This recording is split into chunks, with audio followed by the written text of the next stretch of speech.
Tu écoutes la version audio de la brochure « Quels sont mes droits ?» Si tu as cette brochure, c'est que quelqu'un pense que tu as fait quelque chose d'interdit par la loi. Tu as des craintes, tu te poses des questions, nous allons tenter d'y répondre. Ai-je droit à un avocat? Oui, si tu as moins de 18 ans au moment des faits, tu as le droit à l'aide gratuite d'un avocat. Sa présence est obligatoire avant et pendant chaque interrogatoire avec la police et le juge de la jeunesse. Que faire si j'ai déjà un avocat? Dis son nom à la police, ils vont le contacter. Et que faire si je n'en ai pas? Pas de panique. La police ou le bureau d'aide juridique t'en trouvera un.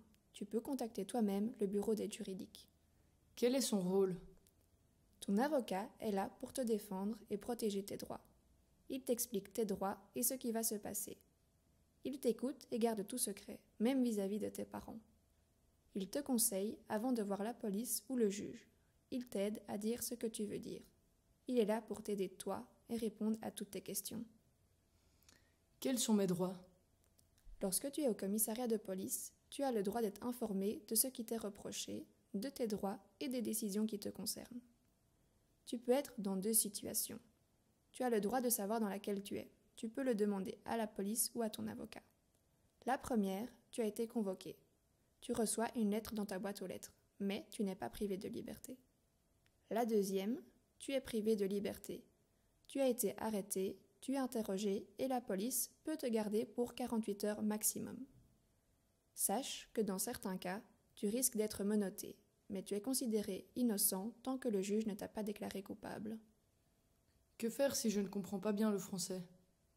Tu as le droit à un interprète gratuit. Puis-je voir un médecin? Oui, tu as le droit de voir un médecin gratuitement. Qui puis-je appeler et puis-je récupérer mon téléphone? Dans la première situation, où tu as été convoqué, tes parents ou une personne de confiance peuvent être présents, mais tu n'as pas droit à ton téléphone pendant l'interrogatoire. Dans la deuxième situation, où tu es privé de liberté, tu n'as pas le droit d'appeler tes parents ou une personne de confiance, mais ils seront prévenus par la police. Tu n'as pas droit à ton téléphone, tu pourras le récupérer à ta libération, sauf s'il est gardé pour l'enquête. Dois-je répondre à toutes les questions de la police? Non, tu as le droit de garder le silence, et tu peux dire « je garde le silence ».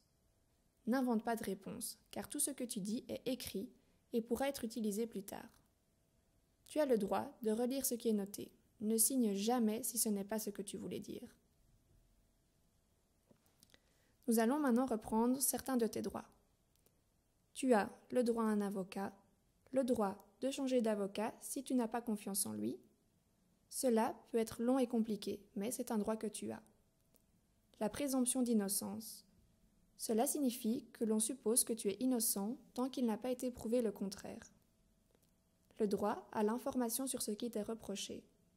Le droit à un interprète pour l'oral ou un traducteur pour l'écrit. Le droit de voir un médecin. Le droit d'informer quelqu'un de ton arrestation. Le droit de garder le silence et le droit de relire et corriger ta version des faits. Que veulent dire ces abréviations? Alors tout d'abord, SAJ, le service d'aide à la jeunesse. Son rôle est de t'aider, toi et ta famille, à trouver des solutions sans passer devant le juge.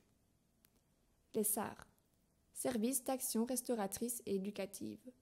Son rôle est d'organiser des activités pour réparer une bêtise, comme la médiation, l'offre restauratrice en groupe, les travaux d'intérêt général ou des modules de sensibilisation.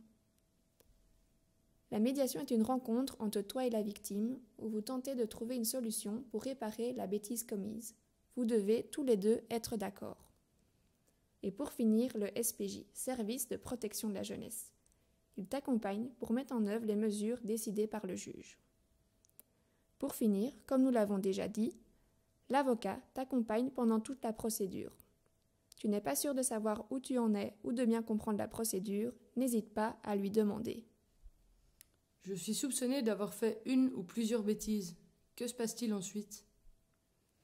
Alors, la police t'écoute et te pose des questions pour savoir ce qui s'est passé.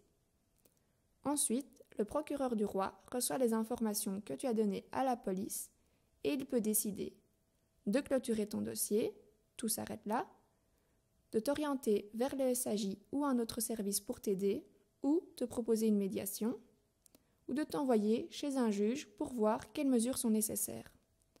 Dans certains cas, tu pourrais également rencontrer la criminologue du parquet qui te poserait des questions pour savoir quelle est ta situation et éventuellement pour t'aider.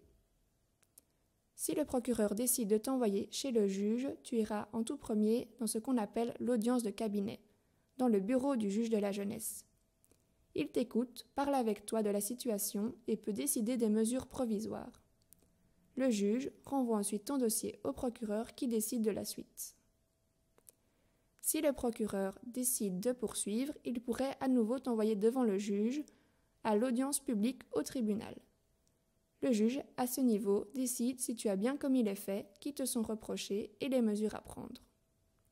Après la décision, le juge continue de suivre le dossier et peut le réexaminer.